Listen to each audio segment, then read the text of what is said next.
도심에서 생활할 권리 세 번째 시간 시작하도록 하겠습니다. 저는 박주환 변호사입니다. 네, 이번 시간에는 공론장적 해결 방법이라는 주제로 같이 살펴볼 텐데요. 지난 시간에는 도시재생 정책의 기초가 되는 법률과 그리고 알 권리, 그리고 법률가적으로 사고하는 기초적인 방법에 대해서 같이 살펴봤는데요. 이번 시간에는 공론장적 해결 방법이라고 해서 저희 이번 기획을 할 때 가장 중점을 두고 준비했던 주제이기도 합니다. 지난 2주 동안 해당 과정에 참여하신 분들은 커뮤니티에서 어떻게 공론장을 열고 어떤 방식으로 의견을 수렴해야 민주적으로 의견 수렴할 수 있을지 주로 온라인 플랫폼 등을 활용한 여러 실습들을 같이 해봤는데요. 오늘은 그 기초가 되는 법령이나 조례의 내용들, 그리고 온라인 플랫폼 중에 어떤 플랫폼을 사용하면 좋을지에 대해서 간단히 가이드를 드리려고 합니다. 자, 목차를 살펴보면 크게 두 가지 파트로 구성이 되어 있는데요. 도시재생 의사수렴 거버넌스, 도시재생 정책이 위원회 외에 주민참여 부분도 굉장히 중요하게 다뤄지고 있는데 도시재생 의사수렴 거버넌스에 대해서 살펴보고, 두 번째로는 기타 의사수렴 거버넌스라고 해서 주로 온라인 플랫폼을 활용한 의견 제출 방법에 대해서 같이 살펴보도록 하겠습니다. 먼저 도시재생 의사수렴 거버넌스 부분입니다. 도시재생 법령 체계는 앞에서 한번 살펴보셨기 때문에 익숙하실 텐데요. 네, 크게 국토교통부와 서울특별시가 역할을 나눠서 하고 있고, 도시재생법과 도시재생조례가 각각 역할을 나눠서 하고 있다. 그리고 도시재생법보다 조금 하위 개념으로 도시재정비법 그리고 도시정비법에 따른 각 사업들이 도시재생과 함께 진행될 수 있다는 점 살펴봤고요. 네, 도시재생 조례를 중심으로 의사수렴 거버넌스를 조금 볼 텐데요. 서울특별시 도시재생 조례에는 이런 주민참여, 주민의 의사를 수렴하는 다양한 절차를 법적 절차로서 마련해 두고 있습니다. 그 해당 조항들을 같이 살펴볼 텐데요.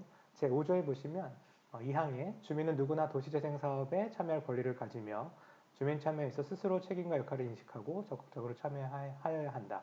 그러니까 주민으로서 도시재생 사업에 어떤 권리를 가지고 있는지, 가장 중요한 권리는 참여할 권리고, 이런 것들을 적극적으로 참여하여야 할 의무로까지 구성을 하고 있고요.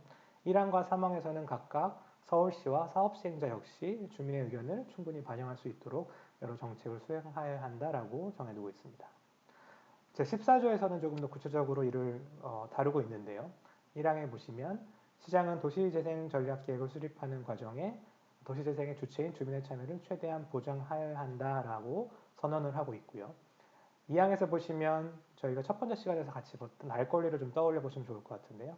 관련 정보를 공개하고 교육 및 홍보를 통하여 주민 참여의식을 고취하는 데 노력해야 된다라고 시장의 의무를 부여를 하고 있고, 3항 사항을 보시면 주민의 의견을 상시적으로 수렴하고 해당 정책을 수립할 때, 마지막으로 필요한 경우에는 주민 의견을 직접 조사를 해야 된다라는 점까지 정해두고 있습니다. 그리고 마지막으로 제15조에 보시면 도시재생 활성화 지역 자체를 지정하거나 변경하는 것도 주민이 직접 이를 제한할 수 있다는 점까지 아주 꼼꼼하게 마련을 해놨는데요. 아까 같이 살펴봤던 보도자료를 공론장적 측면, 그러니까 주민의 의사수렴 과정이라는 차원에서 살펴보면 좀 새로운 관점에서 볼 수 있을 텐데요. 상인 토지주, 사업시행자 등 80차례 넘는 논의와 설문 인터뷰를 거쳐서 종합대책이 발표되었다. 아까 살펴보았던 이런 주민참여 조항들이 잘 적용이 된 것 같습니다. 이 보도자료만 보면은요. 네, 근데 구체적으로 어떤 논의가 이루어졌고 어떤 설문과 어떤 인터뷰가 되었는지 자료들은 제가 검색으로는 쉽게 찾을 수가 없었는데요. 이런 내용들을 발표를 할 때는 해당 어떤 식으로 의사결정이 되는지 구체적인 정보까지 같이 좀 공개를 했으면 어떨까라는 생각이 드는데, 이거는 그래도 조례가 굉장히 구체적으로 의사수렴 거버넌스를 다루고 있기 때문에 아마도 서울시가 이런 식으로 의사결정을 하려고 노력하지 않았을까라는 생각이 들면서, 한편으로는 조금 더 자세한 정보가 공개됐으면 좋았을 걸 하는 좀 아쉬움이 남는다라는 말씀을 드리고요. 네, 뭐 아까 살펴봤던 내용이고요. 그리고 이 해당 과정에서 청계천 을지로 보존연대라는 곳에서 이 세운 아까 나왔던 보도 자료에 대해서 이런 좀 아쉬운 점들도 같이 발표하기도 했습니다. 그래서 의사결정 과정 자체를 조례로 만들어둔 것은 이제 잘 되었지만 그 해당 조례 내용이 실제로 집행되는 과정이 조금 미흡했다. 네, 그 80여 차례의 논의가 과연 어떻게 이루어졌는지에 대해서 조금 의구심을 제기하는 내용을 포함하고 있는데 제가 좀 느꼈던 그 아쉬운 거좀 비슷한 내용을 말씀해 주시고 있고요. 그리고 이건 개선사항으로 혹은 서울시에 이제 제안을 드리는 내용 중에 하나인데요. 우리나라의 도시재생 정책 현황과 과제라고 김창석 교수님께서 수년 전에 발표했던 그런 페이퍼를 보면 네, 화면이 좀 빨리 넘어갔습니다. 네, 공공의 역할 부재와 개발 이익의 사유화라는 점, 도시재생 정책이 공공의 역할을 조금 더 강조한다라는 말씀을 드렸는데 도시정비법 관련해서 이거는 지금 도시재생법 아마 시행 전에 이 문건을 작성하셨을 텐데 이제 좀 아쉬운 점은 여전히 시간이 지난 지금에도 좀 유효한 것 같아서 제가 좀 가져왔고요. 공공의 역할이 좀 부재하고 개발 이익이 사유화된다라는 점과 두 번째로는 이제 도시재생 관련 이 부분이 조금 핵심인데요.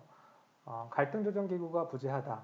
지금 80여 차례 논의를 거쳐서 이제 결정이 되었고 정책이 뭐 전반적인 틀은 결정이 되었고 앞으로 도시재생 조례에 따라서 조금 더 의사수렴을 더 강화하는 방식으로 연말까지 정책을 구체화하겠다라고 보도자료에 나와 있는데 도시재생 관련 갈등 조정 기구가 없기 때문에 도시재생 정책을 수행하면서 필연적으로 발생할 수밖에 없는 이런 갈등이 어떤 식으로 이제 중재될지 그리고 어떤 식으로 정책에 반영될지에 대한 구체적인 묘안이 좀 부족하다라는 점을 이미 지적을 하고 계시는데요. 여전히 좀 유효한 것 같습니다. 그래서 이번 보도자료 이후에 올해 연말까지 진행될 과정에서 의사수렴 과정에 적극적으로 참여하는 주민으로서 가져야 할 권리라든지 의사수렴 방식에 대해서는 오프라인 기획을 통해서 조금 일부 진행이 된 바 있는데요. 앞으로도 좀 밀접한 관계를 가지고 좀 더 진행을 해보면 좋을 것 같다는 생각이 듭니다.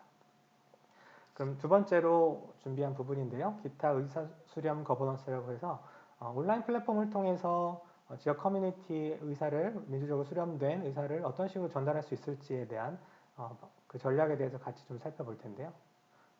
네, 제일 요즘에 뭐 잘 아시는 플랫폼부터 설명을 드리도록 하겠습니다. 청와대 국민청원 플랫폼들을 정부의 뭐 의견을 전달을 한다거나 아니면 공론화를 시키기 위한 수단으로 많이 활용하고 계신데요. 청와대 국민청원은 잘 아시다시피 30일 동안 20만 이상 추천 청원에 대해서 정부 및 청와대 책임자가 직접 답하는 방식으로 운영을 되고 있습니다. 그래서 도심 재생 정책과 관련해서 국민청원이 올라온 게 있는지 제가 검색을 한번 해봤는데 그 중에서 가장 눈에 띄는 거를 제가 가져왔는데요. 최근에 좀 이슈가 됐었던 문제입니다. 13년간 추진해온 세운 재정비 촉진 사업을 을제 면역 등 노포 보존을 위해 백지화시킬 수는 없다라고 해서 이거는 좀 청원이 이제 총 1,000명이 참여를 했고요. 제가 이 주장이나 내용 자체에 대한 평가를 하는 시간은 아니기 때문에 해당 이런 의견들을 어디에 올릴 수 있고 어떤 식으로 논의하는 게 좋을지에 대한 말씀을 드린다는 점 참고해 주시면 좋을 것 같습니다. 네, 이런 식으로 세운 지역의 문제점이라든지 본인들의 주장을 담아서 청와대 국민청원에 올렸고 1,000명의 동의를 받아서 진행이 됐습니다. 물론 이제 20만 명 이상의 추천 청원에 대해서만 답변을 하고 있고 해당 정책은 청와대가 직접 답변하기보다는 서울시가 담당을 하고 있는 부분이 많기 때문에 아마 청와대 국민청원에서 다루는 기는 적당하지 않다고 판단이 되지만 청와대 국민청원의 순기능의 하나는 이러한 특정 쟁점을 여러 국민들과 함께 할 수 있다는 점에서 쟁점을 조금 널리 알린다는 그런 측면에서는 좀 효과적이지 않을까 생각이 들고요. 해당 플랫폼은요. 그리고 두 번째로는 국회 국민동의 청원이라는 것이 새로 생겼습니다. 사이트를 가보면요. 대한민국 국회 국민동의 청원이라는 사이트를 운영을 하고 있는데 청와대 국민청원과 비슷한 방식으로 운영이 됩니다. 하지만 이제 그 답변을 하는 그러니까 청원이라는 절차를 통해서 이제 법률을 구체적으로 만드는 그런 과정으로 진행이 되는데요. 현재 포괄적 차별금지법 입법 촉구에 관한 청원이 가장 관심을 받고 있어서 가져왔는데요. 10만 명 이상의 동의를 받는 경우에는 소관위원회인 법제사법위원회와 관련 위원회인 국회 운영위원회 등에 회부되어서 이제 논의가 진행된다라는 점이 공지사항에 올라와 있기도 합니다. 그래서 10만 명의 동의, 그러니까 동의 숫자가 굉장히 높게 요구되긴 하지만 이게 구체적인 법률로 이어질 수 있다는 점에서 국회 국민동의 청원이 조금 유효하지 않나 생각이 들고요. 도시재생 관련해서 아직 국민동의 청원이 올라온 적은 없기 때문에 구체적인 사례를 설명드리지는 못하지만 국민동의 청원이라는 플랫폼도 법을 좀 개정을 통해서 도시재생 정책을 좀 바꾸고 싶으신 그런 의사결정을 하신 커뮤니티에서는 해당 플랫폼을 이용하시면 좋을 것 같습니다. 그리고 세 번째로 소개시켜드릴 플랫폼은 정부의 특정 정책을 제안하는 플랫폼인 광화문 1번가라는 온라인 플랫폼이 있는데요.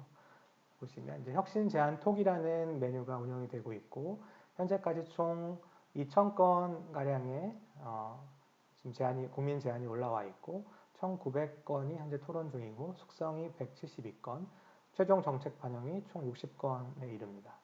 그래서 혁신 제안 톡은 30일 이내에 30명의 공감 수가 조금 낮기 때문에 조금 정부의 해당 정책을 담당하는 정부 부처의 답변을 받기에는 훨씬 좀 수월한 플랫폼이라고 볼 수 있고요. 네, 도시재생이라는 키워드로 제가 검색을 해봤더니 도시재생 관련된 국민들의 제안들이 꽤나 많이 올라와 있었습니다. 제일 위에 보시면 도시재생 지원센터 역할 강화, 최근 이슈가 되고 있는 도시재생 뉴딜의 필요성, 마을 공동체 조직 공식화, 유기적 협력체계 강화라는 총 12건의 도시재생 관련 제안이 올라와 있는 것을 확인하실 수가 있습니다. 그 중에서 이미 소관부처 추진을 하고 있는 도시재생 지원센터 역할 강화라는 점은 이미 소관부처 추진 중이라는 이름으로 답변을 받은 바 있습니다. 네, 이 부분인데요. 도시재생 지원센터 역할 강화라는 국민 제안에 대해서 이 정부 혁신 플랫폼을 통해서 논의가 숙성이 되었고 최종 정책화가 되었다라고 안내를 하고 있습니다. 도시재생 지원센터 역할 강화라는 정책 제안에 대해서 국토교통부는 제도 개요와 과제 주요 내용, 그리고 추진 실적, 향후 계획을 발표하면서 제안한 내용들을 추진하겠다라고 해서 구체적으로 현재 정책을 시행하겠다라는 답변을 한 바 있습니다. 이런 식으로 광화문 1번가 플랫폼은 조금 더 낮은 공감수로도 논의가 좀 가능하다는 점에서 도시재생 정책, 좀 구체적인 도시재생 정책, 특히 이제 정부에 제안을 하시고 싶으시니까 서울시보다는 정부에서 조금 더 종합적인 방식으로 개선이 필요한 정책을 제안하실 때는 광화문 1번가 플랫폼을 이용하시는 게 효과적일 것 같습니다. 그리고 지방자치단체로서 서울특별시는 민주주의 서울이라는 플랫폼을 운영하고 있다는 점은 다들 잘 알고 계실 텐데요. 네, 50명 공감, 부서 답변, 100명은 공론장으로, 1000명이 참여하면 시장이 답변합니다라는 원칙을 가지고 있고요. 민주주의 서울 플랫폼에 도시재생이라는 키워드로 총 64건이 검색이 됐습니다. 네, 다양한 정책들이 제안이 됐는데 아까 광화문 1번가보다는 조금 더 특정 자치구나 특정 지역, 도시재생 정책이 이루어지고 있는 지역에 해당 정책들을 제안한 좀 구체적인 제안의 정책이 되고 답변이 되는 점을 확인할 수가 있었는데요. 그 중에서 현재 부서 답변까지 이루어진 정책을 하나 찾아봤는데 창신 이동 도시재생 사업 관련 제안입니다. 네, 보시다시피 2017년 조금 시간이 지나긴 했지만 창신 이동의 여러 도시재생 정책에 대해서 제안을 주셨는데요. 전봇대 지중화 사업이라든지 창신이동 음악당 건설 사업이라는 두 가지 꼭지로 제안을 민주주의 서울이라는 플랫폼에서 논의를 했고, 네, 여기에 대해서는 다음과 같은 행정전문 모니터링단과 줄거재생과 서울시 해당 정책을 담당하고 있는 줄거재생과의 답변이 모두 올라와 있습니다. 그래서 해당 작업을 추진 중에 있다라고 하고 있고 음악당 건립을 위한 여러 방안이 검토 중이라는 모니터링단의 답변도 있었고요. 네, 제안해주신 서울시의 답변은 음악당 건설과 관련해서는 청신동 23-315 일대에 음악당 등 문화시설 공원 조성 등을 우리 시에서 2015년부터 추진하고 있고 진행 단계에 따라 시민이 더 많이 볼 수 있도록 공유하겠다라는 점. 네, 그리고 아마도 전선 지중화도 같이 진행되고 있는 것으로 보입니다. 그래서 조금 더 구체적인 제안은 민주주의 서울을 통해서 제안이 가능하고 논의가 가능하다는 점을 또 설명드리고요. 이런 플랫폼에 올리기 위한 제안들을 조금 더 구체적으로 지금 보시다시피 이런 식으로 조금 더 구체적인 형태로 아주 기초적인 형태로 의견을 주시는 것도 좋지만 지난 시간에 제가 말씀드렸던 이 법률 가정 사고 방식을 조금 활용해서 근거를 조금 더 풍부하게 들고 구체적인 대안들을 커뮤니티 내에서 민주적인 방식으로 논의한 다음에 그 결과를 플랫폼에 올리면 정책화가 조금 더 수월한 것으로 보입니다. 제가 참여했던 여러 의사결정 과정에서도 보면 조금 더 구체적인 대안이나 아니면 민주적인 의사 수렴 절차를 거친 제안들이 조금 더 그렇지 않은 제안들보다 조금 더 쉽게 채택이 되거나 혹은 기존에 진행되고 있던 정책에 좀 수월하게 반영이 되는 점을 많이 경험을 했는데 이러한 점들은 제가 뭐 지난 강의에서 설명드렸던 점과 그리고 오프라인에서 앞으로도 좀 많이 진행될 것 같은데요. 그래서 커뮤니티 내에서 민주적 의사 결정을 하는 그런 방식들을 좀 체득을 하셔서 온라인 플랫폼에 제안을 하시면 아마 좋은 제안이 잘 반영되는 그런 결과로 이어지지 않을까 생각이 듭니다. 그럼 이번 시간에는 공론장적 해결 방법이라는 주제로 간단하게 살펴봤고요. 다음 시간에 다시 인사드리도록 하겠습니다. 감사합니다.